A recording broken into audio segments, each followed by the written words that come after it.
Bagi umat Hindu di Bali, tanggal 28 Maret 2017 merupakan pergantian tahun Saka yang ditandai dengan Hari Raya Nyepi.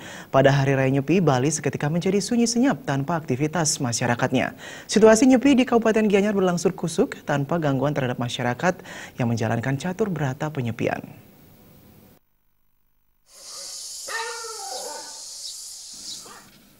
Beginilah suasana jalan raya pada Hari Raya Nyepi di Kabupaten Gianyar yang sepi aktivitas. Hanya perjuru desa dan Banyar serta pecalang tampak melakukan pengawasan agar pelaksanaan Nyepi berjalan dengan baik. Pada Hari Raya Nyepi, umat Hindu menjalankan catur berata penyepian, yaitu 4 hal yang harus dilaksanakan umat Hindu. Pertama adalah amati geni. Amati geni mempunyai makna ganda, yaitu tidak melaksanakan kegiatan yang berhubungan dengan menghidupkan api.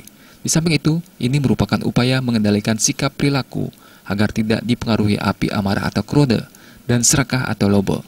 Kedua, amati lelanguan, yaitu melakukan mulat sarira atau mawas diri terhadap kegiatan yang berkaitan dengan wacike atau perkataan. Ketiga, amati karya, yang bermakna evaluasi diri terkait karya atau kerja, perenungan hasil kerja dalam setahun, apakah telah bermanfaat bagi kehidupan manusia. Terakhir adalah amati lelungan. Amati lelungan merupakan salah satu dari catur berata penyepian yang berfungsi sebagai evaluasi diri dan sebagai sumber pengendalian diri yang dilaksanakan dengan tidak bepergian.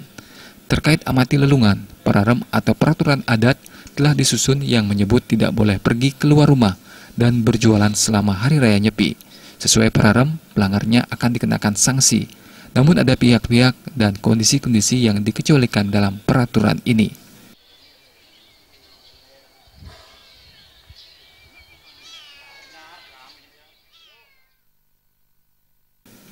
Di Desa Pekraman Belah Batu misalnya, puluhan pecalang telah dikerahkan untuk mengamankan pelaksanaan Nyepi.